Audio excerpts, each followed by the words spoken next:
अब इस लेक्चर में हम बात करेंगे डिविडेंड पॉलिसी के ट्रेडिशनल मॉडल्स की, ठीक है। तो ट्रेडिशनल मॉडल्स, ठीक है, इसके अंदर टोटल 2 टाइप के मॉडल आते हैं। कौन कौन से मॉडल बताए गए हैं ट्रेडिशनल मॉडल के अंदर? फर्स्ट आता है Graham and Dodd, Graham and Dodd model. इसके अलावा एक और मॉडल है जिसका नाम है लिंटर्स मॉडल, ठीक बात है। ये 2 मॉडल हैं जो ट्रेडिशनल मॉडल के अंतर्गत हमारे स्टडी मटेरियल में बताए गए हैं। अच्छा, ध्यान रखिए, ये जो मॉडल्स हैं ये दोनों के दोनों ही बहुत ज़्यादा इम्पोर्टेंट नहीं है, ठीक बात है। इन पर अभी तक कोई प्रश्न एग्ज़ाम में नहीं पूछा गया है।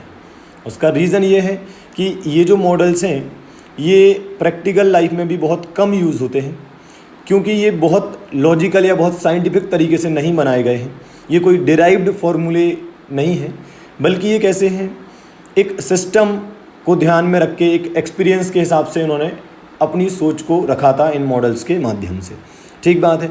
तो हम बहुत हैवी डिस्कशन नहीं करेंगे, बस एक जनरल डिस्कशन इसलिए कर रहे हैं कि कभी गलती से एग्जाम में आ गया, क्योंकि स्टडी मटेरियल में गिवन है, कभी आ गया तो हम क्या करेंगे। तो बहुत सिंपल सी बात है जिसको अपन 5 मिनट में समझ के और ख़त्म करने वाले हैं, ठीक बात है। एटलीस्ट हमें पता रहे कि यार हमने सब कुछ सिलेबस में जो है वो हमने पढ़ा हुआ है, ठीक बात है। तो एक तो है अपना ग्राहम एंड डॉड मॉडल और दूसरा है लिंटर्स मॉडल, ठीक है। पहले अपन बात करते हैं ग्राहम एंड डॉड मॉडल की, ठीक बात है। ये मॉडल क्या कहता है सुनिएगा। तो यहाँ हेडिंग डाल देता हूँ पहले तो मैं, ग्राहम एंड डॉड मॉडल, ठीक है। ये मॉडल क्या कहता है सुनिए। ये कहता है कि जो optimum dividend pay out ratio होना चाहिए, वो पता है कितना होना चाहिए? पे आउट रेशियो इज़ 100%। ये मॉडल कहता है कि डिविडेंड का जो पे आउट रेशियो वो 100% होना चाहिए। इसका मतलब जो आप कमाते हैं वो पूरा बांट देना चाहिए, तो इससे शेयर का प्राइस बढ़ेगा या मार्केट वैल्यू बढ़ेगी फर्म की, ठीक बात है। सो ऑप्टिमम पे out ratio as per this model is 100%, ठीक बात है। दूसरा इन्होंने क्या कहा था, इन्होंने कहा था, इनकी जो सोच थी अपन उस पर बात कर रहे हैं, कितना सही या कितना गलत वो तो एक सेपरेट इशू है ना। इनका कहना था कि जो स्टॉक मार्केट होता है, स्टॉक मार्केट होता है उसके अकॉर्डिंग इनका मानना था कि स्टॉक मार्केट जो होता है इट प्लेसेस या गिव्स, है ना, इट प्लेसेस मोर वेट मतलब इम्पोर्टेंस, वेट मतलब importance on dividends than on retained earnings, ठीक बात है। ग्राहम एंड डॉड का ऐसा मानना था कि जो स्टॉक मार्केट है वो डिविडेंड को ज़्यादा इंपॉर्टेंस देता है, रिटेन्ड अर्निंग को कम इंपॉर्टेंस देता है। इसका मतलब इनका ये कहना था कि यार शेयर का प्राइस जो होता है वो मेनली डिविडेंड पर डिपेंड करता है, ना कि शेयर के प्राइस पर, ठीक, सॉरी गलत बोल गया मैं। जो शेयर का प्राइस होता है वो डिविडेंड पर मेनली डिपेंड करता है, ना कि रिटेन्ड अर्निंग पर, ठीक बात है। ऐसा इनका मानना था। इसके अलावा अगर अपन कहें तो इन्होंने जो फॉर्मूला दिया वो क्या था वो भी सुन लीजिए। हालांकि ये डिराइव्ड फार्मूला नहीं है, पर जो भी है वो देख लीजिए। वो क्या है, प्राइस इक्वल्स टू एम और ब्रैकेट में क्या क्या आता है, डी प्लस ई अपॉन 3, ठीक है। और वेयर पी इक्वल्स टू होता है price of share, price of share, है ना। मैं फिर से बोल रहा हूँ, ये डिराइव्ड फार्मूला नहीं है, ये एक उनकी सोच है जो उन्होंने अपनी थिंकिंग के हिसाब से उनको जो सही लगा उन्होंने बताया, है ना। सो पी मतलब प्राइस ऑफ शेयर, एम मतलब होता है मल्टीप्लायर, ठीक है। डी मतलब होता है डिविडेंड पर शेयर, ई मतलब होता है अर्निंग पर शेयर, है ना। और ये तो 3 है तो इसका कोई मतलब नहीं है, 3 मतलब 3 है ना, ओके। सो ये मॉडल उन्होंने दिया। अब इसको अपन समझते हैं ये क्या कहना चाह रहा है ना। इनका ये कहना है कि जो डिविडेंड है आपका, ये डिविडेंड है आपका, डिविडेंड पर शेयर, ये आपका अर्निंग पर शेयर है। आप देखो इन्होंने डिविडेंड को डिवाइड नहीं करा किसी से, मतलब डिविडेंड पूरा लिया है प्लस अर्निंग को डिवाइड बाय 3 कहा। इसका मतलब इनका ये मानना है कि अर्निंग ज़्यादा इंपॉर्टेंट नहीं है, डिविडेंड ज़्यादा इंपॉर्टेंट है ना। मैं कोई एग्जांपल पुट करूँगा तो आपको समझ में भी आ जाएगा कि अर्निंग को डिवाइड बाय 3 कर दिया मतलब हमने अर्निंग को कम इंपॉर्टेंस दिया है, ठीक बात है। जबकि डिविडेंड पूरा दिया है इसका मतलब हमने डिविडेंड को ज़्यादा इंपॉर्टेंस दिया है। अच्छा, इसके पीछे पता है लॉजिक क्या था, उनके दिमाग में क्या था कि यार जो रिटेन्ड अर्निंग होती है ना वो अनसर्टेन होती है। जैसे फॉर एग्जांपल आज कंपनी ने 10 करोड़ रुपया कमाया, ठीक बात है, और ये 10 करोड़ रुपया इन्होंने शेयर होल्डर को डिस्ट्रीब्यूट नहीं करा, मतलब डिविडेंड नहीं बांटा। अभी इस 10 करोड़ को कंपनी ने इन्वेस्ट कर दिया, ठीक है, और उसको आगे कंटिन्यू यूज़ में लाया। अब समझना, हो सकता है कि कल के दिन कंपनी की स्थिति बिगड़ जाए और आपका वो 10 करोड़ भी डूब जाए, वो भी आपको ना मिले। जबकि अगर आप जब कमाया था तभी 10 करोड़ डिविडेंड शेयर होल्डर को दे देते तो कुछ तो फ़ायदा हो ही जाता ना। आपने शेयर होल्डर को भी नहीं दिया और बाद में आप बर्बाद भी हो गए कहीं इन्वेस्ट करके या कुछ और करके, मतलब कंपनी अच्छे से नहीं चल पाई, है ना। सो रिटेन्ड अर्निंग इज अनसर्टेन, जबकि जो डिविडेंड है उसमें सर्टेनिटी है। आज ही दे दिया, खत्म बात यार, जिसका पैसा था उसको दे दिया, अभी उसको नहीं दिया और तुम उसको आगे यूज़ के लिए रख रहे हो सकता है कल के दिन वो सही जगह पर ना पहुँचे और नुकसान हो जाए, है ना, ऐसा कुछ। तो इसलिए उन्होंने अर्निंग को कम वेटेज दिया, कम इंपॉर्टेंस दिया, है ना। इसको एक एग्जाम्पल के माध्यम से समझते हैं। देखिए जैसे अपन एग्जाम्पल में ले लेते हैं कि आपका जो प्राइस ऑफ शेयर है, प्राइस ऑफ शेयर, या फिर रुको अपन एक काम करते हैं, अभी प्राइस ऑफ शेयर नहीं लेते हैं,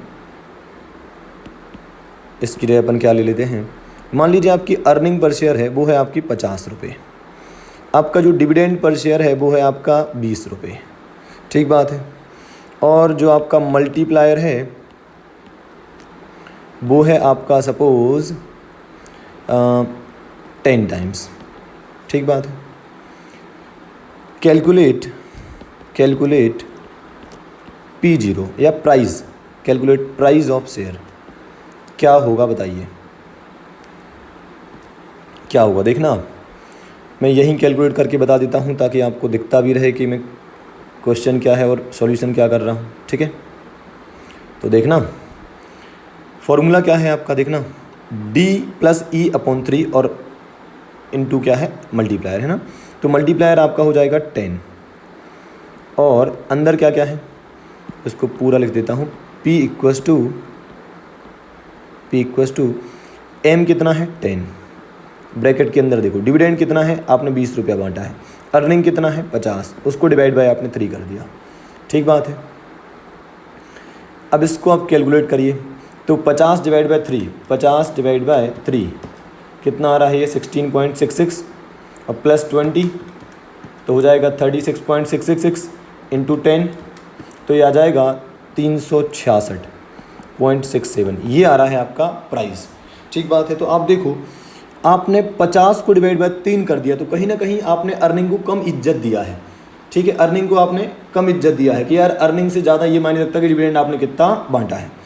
इसका प्रूफ मैं बता रहा हूँ आपको, प्रूफ कैसे होगा, मतलब प्रूफ करके बता रहा हूँ इस बात को। देखना, मान लो अपन क्या कर दें, ये क्वेश्चन में थोड़ा सा चेंज कर दें और अपन बोलें कि जो DPS है वो है 50 रुपये, इसका मतलब क्या हुआ 100% पे आउट, 50 रुपया EPS था, 50 रुपये पर शेयर कमाया था और 50 रुपया ही बांट दिया। अब चेक करना आप अब चेक करना आप प्राइस क्या आता है ना।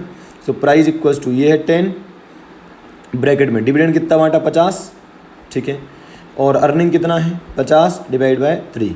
अब चेक करो आप कितना आएगा, तो 50 डिवाइड बाय 3 ये आएगा 16.66 प्लस 50 तो हो जाएगा 66.6666 इंटू 10, ये कितना आएगा 666। समझे आप बात को क्या हो रहा है। तो जितना ज़्यादा तुम डिविडेंड बांटोगे, जैसे अभी 20 था, 20 की जगह मैंने कितना कर दिया, 20 की जगह मैंने कितना कर दिया 50 कर दिया, तो प्राइस देखो आप ऑलमोस्ट डबल हो गया, 666 हो गया। ऐसे आप 20 की जगह 25 लो, 30 लो, 40 लो, तो 366 से तो ज़्यादा ही आएगा, है ना।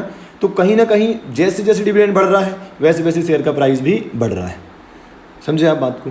तो कहीं ना कहीं उन्होंने डिविडेंड को ज़्यादा इंपॉर्टेंस दिया है, अर्निंग को कम इंपॉर्टेंस दिया है। अच्छा, कोई ऐसा भी तो सोच सकता है, सपोज मेरी थिंकिंग ये कहती है कि यार अर्निंग का और कम इंपॉर्टेंस है, तो 50/3 की जगह आप 50/5 कर दो, आप 50/10 कर दो। तो ये तो किसको कितना इंपॉर्टेंस देना उसके हिसाब से अपन ने करा है। तो ग्राम एंड डॉट ने डिवाइड/3 करा था, तो हमने वही बताया अभी कि भाई डिवाइड/3 कर दो, ठीक बात। जैसे मान लो कोई डिविडेंड को और इंपॉर्टेंस देना चाहता है, तो भाई वो डिविडेंड को 2D कर दे, अभी केवल सिंगल डी है। तो ये एक बता रहा हूँ कि इंसान कैसे सोचता है ना। तो ये बात आपको समझ में आई कि ग्राहम एंड डॉट का मानना था कि डिविडेंड ज़्यादा मैटर करता है, आप 100% पे आउट रखेंगे तो आपका प्राइस सबसे ज़्यादा रहेगा, और अर्निंग कम इंपॉर्टेंट होती है, इसलिए उसको डिवाइड/3 कर दिया, उसका वैल्यू कम कर दिया। और एक मल्टीप्लायर मतलब एक आर्बिट्रेरी नंबर, मान लो आप एक रैंडमली नंबर हमने लिया है, एक रीजनेबल नंबर होना चाहिए वो, जिससे हम मल्टीप्लाई करेंगे, है ना। तो इसके बारे में भी थोड़ा आपको बताता हूँ, ये एम कैसे चलता है। जैसे आप समझिए, सपोज जैसे ग्राहम एंड डॉट के बताता हूँ, है ना, ये एक ऐसी बता रहा हूँ आपको अंडरस्टैंडिंग के लिए, है ना, इसको कोई यूज़ मत करना आप कभी। कि ग्राहम एंड डॉट का ऐसा मानना था कि यार जैसे मान लो कोई कंपनी 10 रुपये कमाती है, तो इसके शेयर का जो प्राइस है, अगर आप इसका शेयर खरीदना चाहते हैं, इस कंपनी का जो 10 रुपये पर शेयर कमा कर दे रही है, मतलब EPS इस कंपनी का 10 रुपया है, तो बोले इससे 20 गुना, इसमें 20 का मल्टीप्लाई कर दो कितना आएगा, 200 रुपये तक इस शेयर को आप खरीद सकते हैं। इससे ज़्यादा खरीदोगे तो वो आपका फोकट पैसा वेस्ट हो जाएगा, समझ रहे हो। सो उन्होंने जो मल्टीप्लायर लिया वो कितना लिया, 20, कि भाई अगर 10 रुपये पर शेयर कंपनी कमाती है तो उससे 20 गुना तक का प्राइस हम पे कर सकते हैं, इससे ज़्यादा पे तो नहीं करना चाहिए, है ना। तो एक रफ आइडिया रहता है ना यार। अपन भी जैसे सपोज मैं आपसे कहूँ कि यार आप साल भर में सपोज आप 1000 रुपये कमाना चाहते हो, साल भर में इंटरेस्ट ग्रुप में 1000 कमाना चाहते हो, तो बताओ आप कितने रुपये इन्वेस्ट करोगे इसके लिए। तो बोले ठीक है, इससे 10 गुना तो इन्वेस्ट कर ही सकते हैं, तो आप 10,000 रुपये इन्वेस्ट करोगे तो 10,000 रुपये का 10% हर बार आपको 1000 रुपये मिलता रहेगा। तो एक होता ना कि यार हम कितना कमाने के लिए कितना तक पे करने के लिए तैयार है, कितना कमाने के लिए कितना हम कमाने मतलब कितना हम पे करने के लिए तैयार हैं। आज सोचो, आप एक लैंड भी खरीदते हो, एक ज़मीन भी आप खरीदते हो, तो सपोज़ आपने 1 एकड़ ज़मीन खरीदी, और 1 एकड़ में क्या हो रहा है, सपोज़ आपको हर साल 20,000 या चलो 30,000 रुपये ले लेते, 30,000 रुपये का जो ग्रेन्स है, जो अनाज है वो मिलता है। और जबकि आप 1 एकड़ ज़मीन कितने का खरीदते हो सकता है, आप 6 लाख का खरीदते हो, 6 लाख या 8 लाख या 10 लाख। तो आप सोचो कि 6 लाख डिवाइड बाय 30,000 कितने का गैप है, 20 टाइम का गैप है। तो 30,000 कमाने के लिए आप 20 गुना तक पेमेंट करने के लिए तैयार हैं ना। तो इस हिसाब से एक रीजनेबल मल्टीप्लायर डिसाइड कर लिया जाता है कि यार जितना डिविडेंड पे हो रहा है, जितना अर्निंग पर शेयर दिया जा रहा है या कंपनी कमा रही है, उससे इतना तक मल्टीप्लायर होना चाहिए, है ना। सो एक रीजनेबल एक आर्बिट्रेरी नंबर होता है ना, ठीक है। तो चलो आ जाते हैं वापस। तो ग्राहम एंड डॉट बहुत सिंपल बात बोला, क्या बोला भाई, price equals to M plus मतलब सॉरी एम ब्रैकेट में डी प्लस ई अपॉन 3, ठीक बात है। तो कभी मेरे हिसाब से भूलना भी नहीं चाहिए, डिविडेंड है, उसको पूरा इंपोर्टेंस दिया गया है, उसके डिवाइड में कुछ भी नहीं है, पर अर्निंग को इंपोर्टेंस कम दिया है, इसलिए डिवाइड बाय 3 करा है, और फाइनली इनटू एम कर दिया है। कभी गलती से एग्जाम में आ जाए तो आप संभाल सकें, इसलिए थोड़ा सा दिमाग में रख लेना, है ना। अच्छा, अपने नोट्स में इसके जो क्वेश्चन है वो भी डिस्कस कर लेते हैं 2 मिनट में, है ना। तो आ जाइए, अपन बात करते हैं क्वेश्चन नंबर 19 की, ठीक है। क्या दिया है, द अर्निंग्स पर share of the company is 30, तो EPS कितना हो गया 30। चलो फिर डिविडेंड पे आउट रेशियो है 60%, तो 30 रुपये का 60% आप बांट देते हैं, ठीक है। 60% बांटेंगे तो मतलब 18 रुपये आप डिविडेंड पर शेयर आपका कितना हो गया, 18 रुपये, है ना, इतना आपने बांट दिया। मल्टीप्लायर इज़ 2, आपसे पूछा है बताओ शेयर का प्राइस क्या होगा। 2 मिनट का काम है, देख लीजिए सॉल्यूशन नंबर 19, ठीक बात है। तो इसमें देखिए आप क्या होगा, आपका फॉर्मूला क्या होता है, price equals to M into D plus E upon 3, है ना।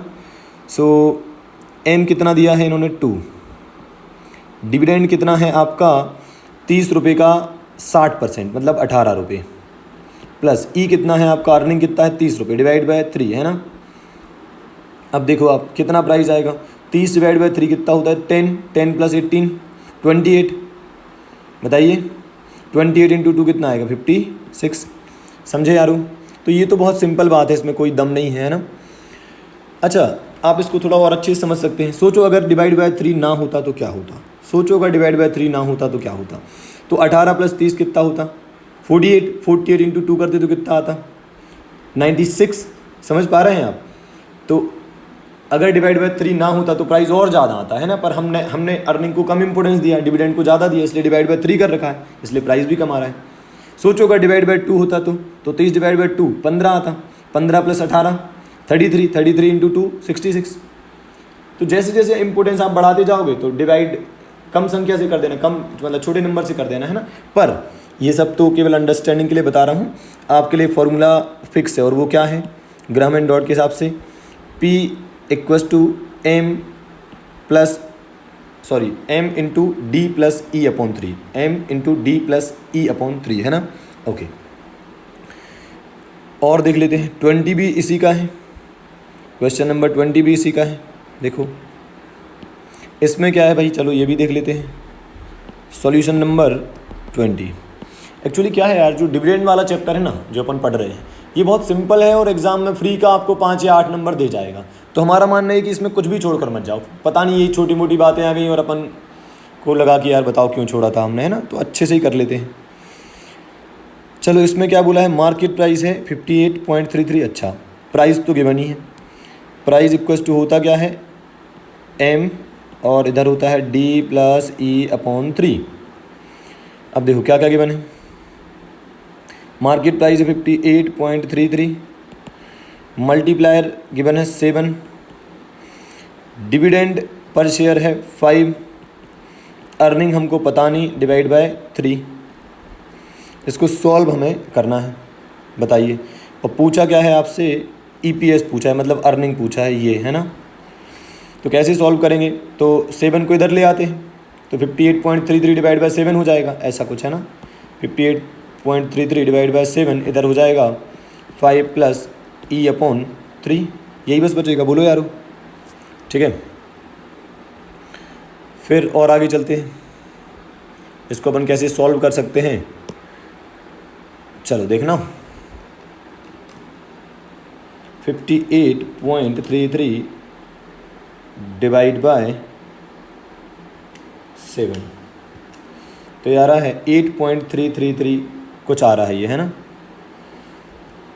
8.3328 इक्वल्स टू 5 + E/3।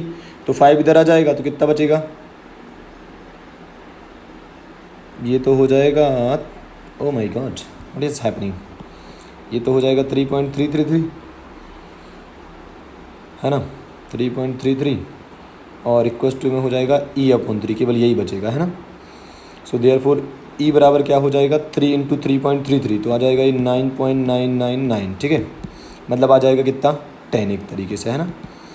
तो सिंपल है यार, उसमें क्या है यार, कभी कुछ जैसे अभी तक क्या होता था, पहले एग्जांपल में अपन ने P निकाला था, इस बार P गिवन है और कुछ और मिसिंग है तो वो निकाल दिया, है ना।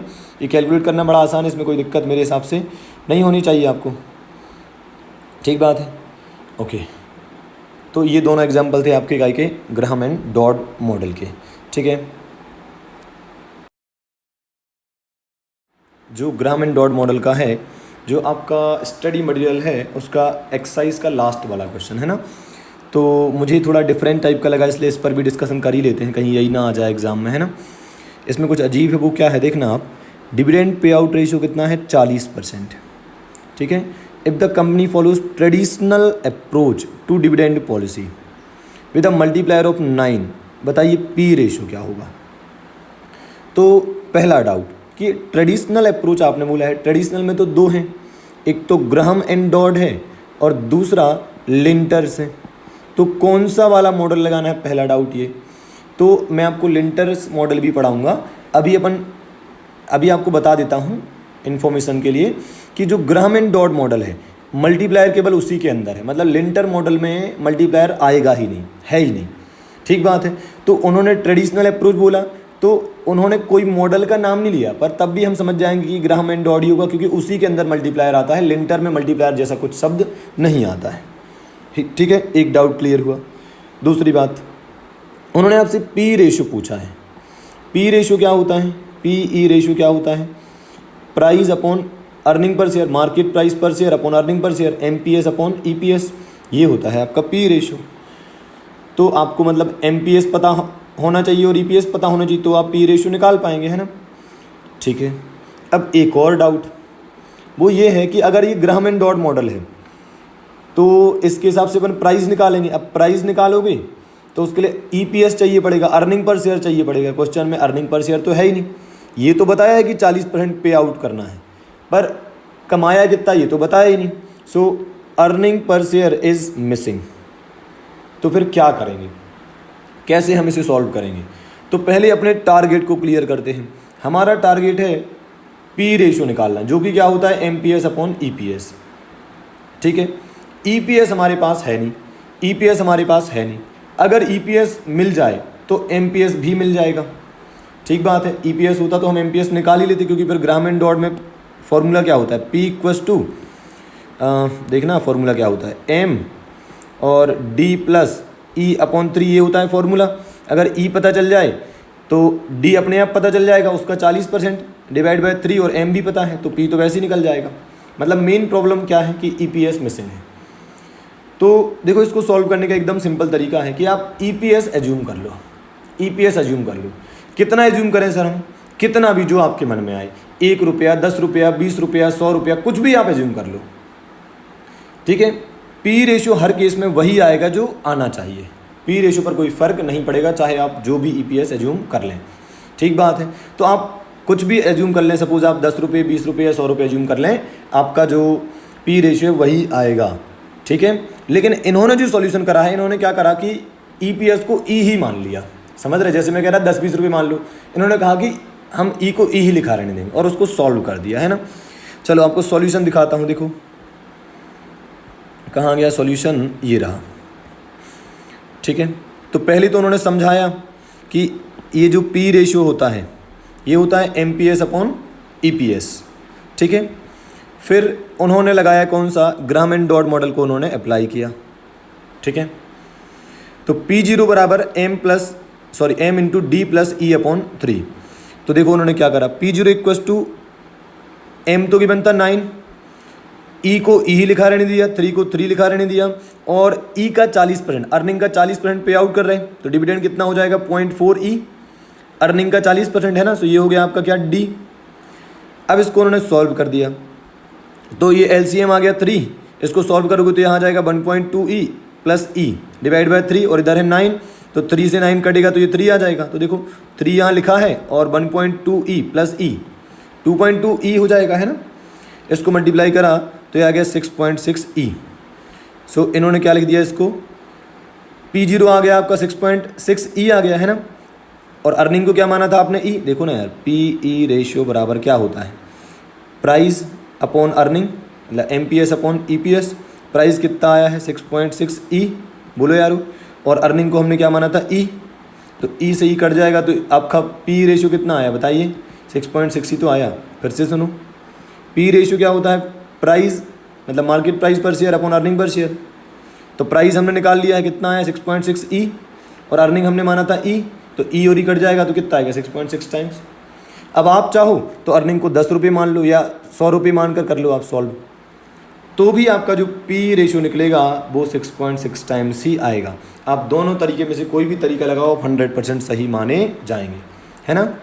तो सिंपल क्वेश्चन है, पर इसमें अर्निंग मिसिंग था तो हो सकता हम एग्जाम में घबरा जाते, इसलिए मैंने इसको डिस्कस कर लिया।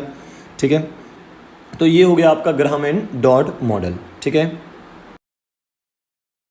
जो पढ़ रहे थे वो था ट्रेडिशनल मॉडल्स, है ना। अब ट्रेडिशनल मॉडल्स में अपन ग्राहम एंड डॉट मॉडल तो पढ़ चुके हैं। ठीक है, आज हम पढ़ने वाले हैं, अभी हम पढ़ने वाले हैं आपका लिंटर्स मॉडल। ठीक है, ये मॉडल पता है किसने दिया था, ये दिया था जॉन लिंटर, जॉन लिंटर। ठीक है, और ये मॉडल पता है उन्होंने कैसे बनाया, उन्होंने जो बड़े बड़े कॉरपोरेट्स होते हैं उनके जो मैनेजर्स होते उनके इंटरव्यू लिए, और उन इंटरव्यू को ध्यान में रखते हुए प्लस अपने नॉलेज को मिलाकर कुछ एनालिसिस करा, उसके बाद उन्होंने ये मॉडल बनाया था। ठीक बात है। अब इस मॉडल के हिसाब से, इस मॉडल के हिसाब से क्या क्या बातें हैं। पहली बात तो ये मॉडल प्राइस ऑफ शेयर की बात नहीं करता। अभी तक अपन ने जितने भी मॉडल पढ़े, जैसे अप्रोच ने क्या कहा था कि यार डिविडेंड पॉलिसी का कोई फ़र्क नहीं पड़ता है मार्केट वैल्यू ऑफ फर्म पर, वॉल्टर और गॉर्डन ने क्या कहा था कि डिविडेंड मैटर करता है, डिविडेंड पॉलिसी मैटर करती है, उससे शेयर का प्राइस अफेक्ट होता है ना। ग्राहम एंड डॉड ने डिविडेंड को ज़्यादा इंपॉर्टेंस दिया था कि डिविडेंड पर प्राइस डिपेंड करती है, ऐसा ग्राहम एंड डॉड ने कहा था। पर जॉन लिंटर ने ऐसी कोई बात नहीं कही है ना, उन्होंने प्राइस ऑफ शेयर पर कोई चर्चा नहीं की, ठीक बात है। बल्कि उन्होंने कुछ और कहा, उन्होंने कहा कि जो करंट ईयर का डिविडेंड होता है, ध्यान से सुनिएगा इन्होंने क्या कहा। इन्होंने कहा जो करंट ईयर का डिविडेंड होता है, current year's dividend is dependent upon या based on, dependent on two things. बोले जो इस बार हम डिविडेंड पे करेंगे वो पता है दो चीज़ों पर डिपेंड करता है। मतलब कहीं ना कहीं आप देखो वो किस बारे में बात कर रहे हैं, वो बात कर रहे हैं कि इस बार कितना डिविडेंड पे होगा, ये किन चीज़ों पर डिपेंड करता है ना। So is dependent on current years earnings plus last year dividend, ठीक बात है। तो जब आप इनका मॉडल, जब मैं इसका फॉर्मूला बताऊंगा तो आप देखना उसमें कहीं प्राइस ऑफ शेयर की कोई बात नहीं की है, प्राइस ऑफ शेयर के बारे में उन्होंने कोई चर्चा नहीं की है, बल्कि उन्होंने बात बताई है किस बारे में, D1 के बारे में। तो सिंस अपन डिविडेंड पॉलिसी नाम का चैप्टर पढ़ रहे हैं तो डिविडेंड से रिलेटेड ये मॉडल भी था, तो उन्होंने ये भी सिलेबस में यहाँ पर इंट्रोड्यूस कर दिया, ठीक है। सो क्या कहा उन्होंने कि इस बार जो डिविडेंड पे होगा वो कितना पे होगा, ये इस बात पर डिपेंड करता है कि इस साल हमने कितना कमाया है ना। तो एकदम जनरल बात भी है यार, बोले यार इस बार क्या डिविडेंड देंगे, ओब्वियसली कितना कमाया है उस पर डिपेंड करेगा। पर उन्होंने एक और बात कही, बोले इस बात पर भी डिपेंड करता है कि लास्ट ईयर आपने कितना डिविडेंड दिया था, ठीक है। और भी कुछ बातें हैं, एक और बात जो इनके मॉडल से सामने आती है, ठीक है। This model is based on dividend stability, मतलब ये मॉडल कहता है कि डिविडेंड स्टेबिलिटी मैटर करती है, मतलब आपको डिविडेंड स्टेबल रखना चाहिए, इस बात पे फोकस ये करता है ना। सो जॉन लिंटर ने एक तरीके से ऐसा बोला है कि जो डिविडेंड है ना वो बार बार चेंज नहीं होना चाहिए, ऐसा नहीं कि कभी ज़्यादा कमा लिया तो एकदम ज़्यादा बांट दिया, कभी कम कमाया तो बिल्कुल ही नहीं बांटा, है ना। कहीं ना कहीं डिविडेंड स्टेबल रहता है तो इससे शेयर होल्डर खुश रहते हैं और मार्केट में शेयर का प्राइस भी हमेशा मेंटेन रहता है ना। अदरवाइज़ क्या होगा, आप एकदम से डिविडेंड बढ़ाएंगे एकदम से घटाएंगे तो वो थोड़ा सा ऑड सिचुएशन हो जाएगी, है ना। तो इनका ये कहना था कि यार डिविडेंड ना ऐसा नहीं होना चाहिए, बल्कि कैसा होना चाहिए आपका, एक सही तरीके से वो बढ़ना चाहिए, बढ़ना तो चाहिए पर एक सही तरीके से बढ़ना चाहिए।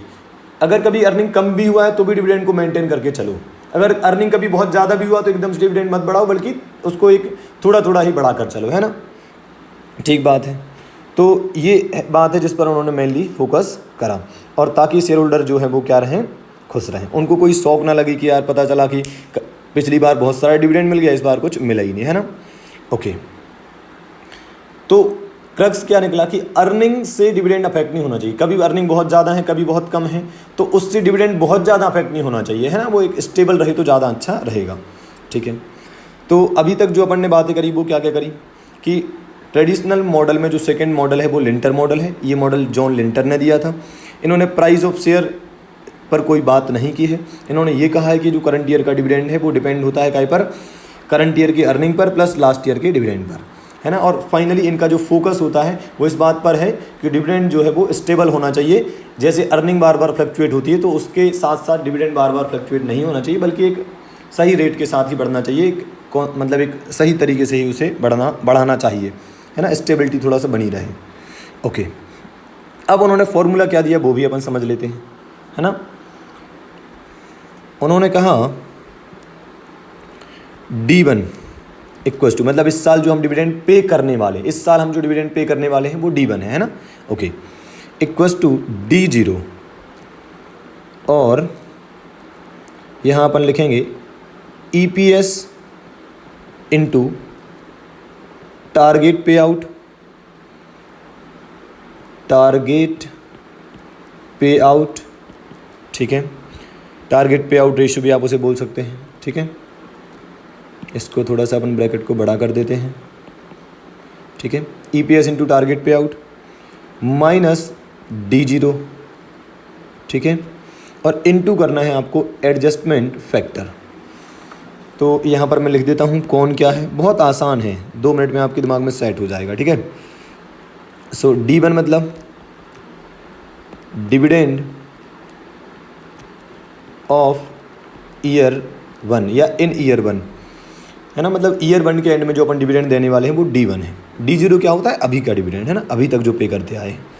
सो D0 इक्वल्स टू डिविडेंड या करंट डिविडेंड लिख देता हूँ इसको, है ना, करंट डिविडेंड।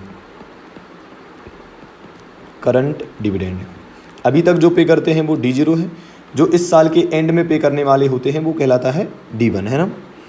और EPS तो आप जानते ही हैं क्या होता है, अर्निंग पर शेयर होता है, ठीक है।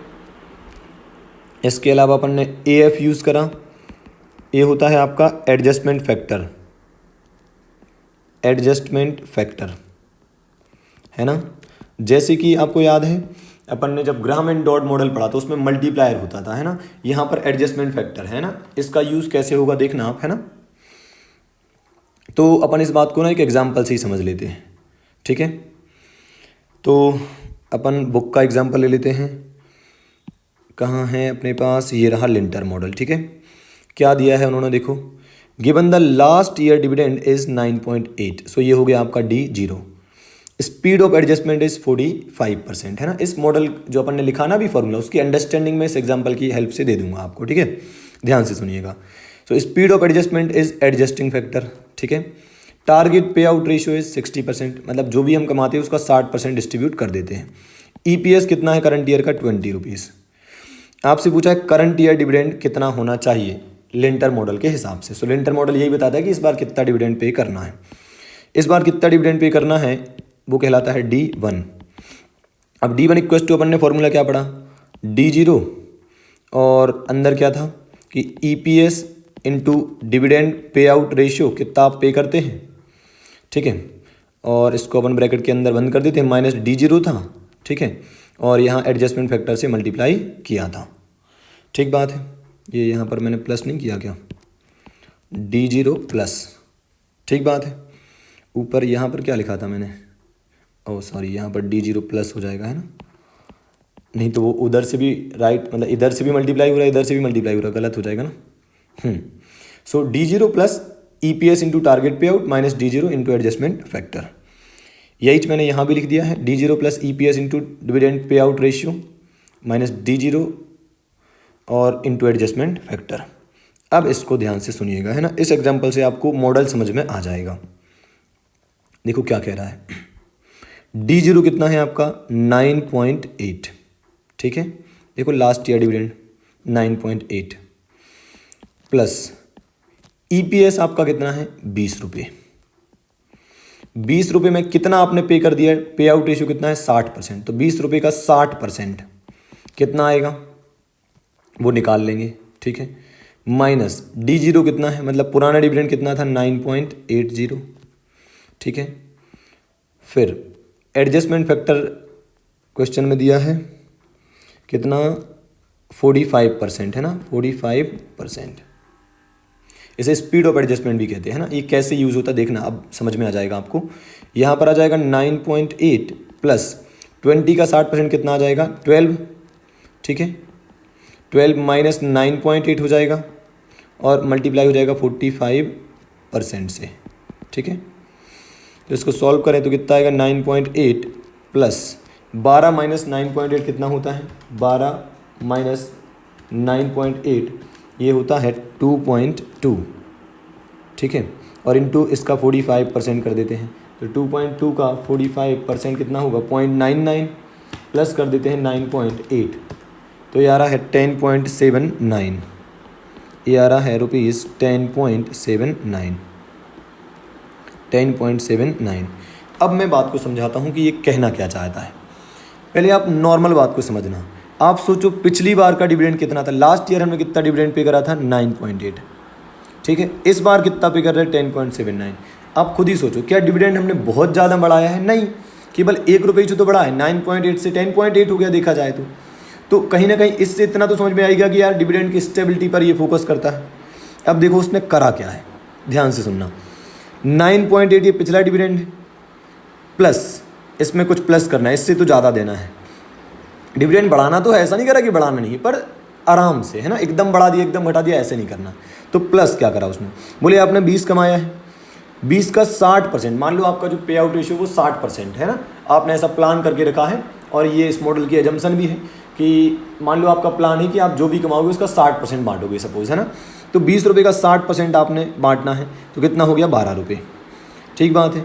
अब समझना, क्या 12 रुपये बांट दें? 9.8 से सीधा 12 पर चले जाएं? सोचो, अंडरस्टैंडिंग की बात हो रही है अभी, है ना, तो ये फॉर्मूला आपको याद नहीं करना पड़ेगा, ध्यान से सुनना। 9.8 से, अभी पुराना था 9.8, अब क्या 20 रुपये का 60%, इस बार कमाया 20 रुपये, उसका 60% कितना होता है? 12 रुपये। क्या 12 रुपये हम बांट दें? अगर हम ऐसा करते तो देखो क्या होगा।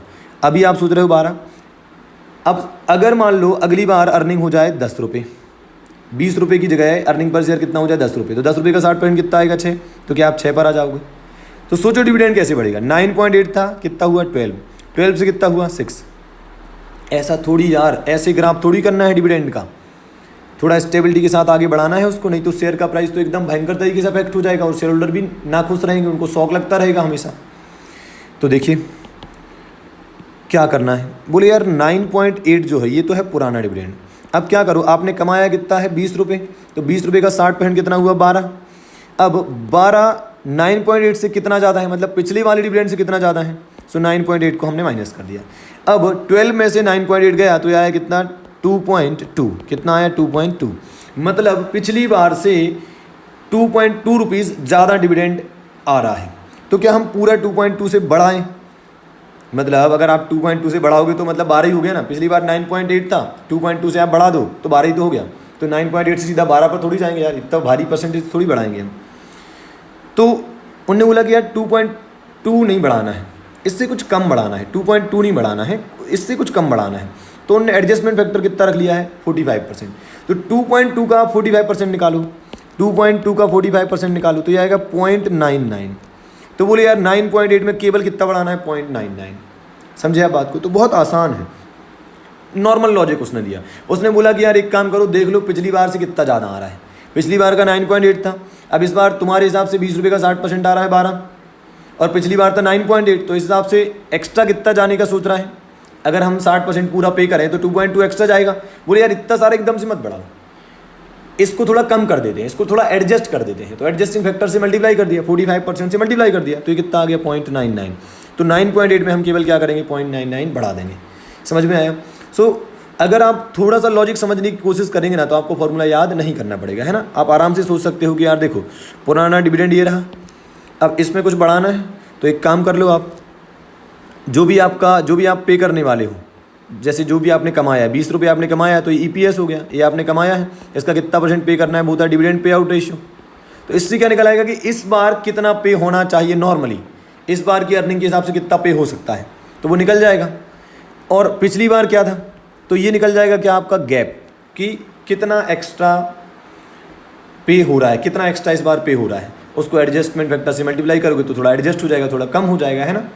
अब कोई थोड़ा कंजर्वेटिव नेचर का है, वो कहेगा कि यार नहीं हमको तो इसको और कम करना है, इतना भी नहीं बढ़ाना हमको, 9.8 से 10.8 पे भी नहीं जाना, तो वो हो सकता है 45% की जगह और बड़े एडजस्टमेंट फैक्टर से मल्टीप्लाई कर दे, जैसे कि 60% से मल्टीप्लाई कर दे तो थोड़ा और कम हो जाएगा। समझे आप बात को? 80% से मल्टीप्लाई कर दो और कम हो जाएगा। ठीक बात है। सो ये था लिंटर्स मॉडल। कभी एग्जाम में आ जाए तो थोड़ा दिमाग में रखना, है ना। और आप तो पढ़ के जाना ही, सिंपल चैप्टर है, कहीं से भी नंबर नहीं जाने चाहिए। ठीक है, ओके। सो ये हो गया आपका लिंटर मॉडल।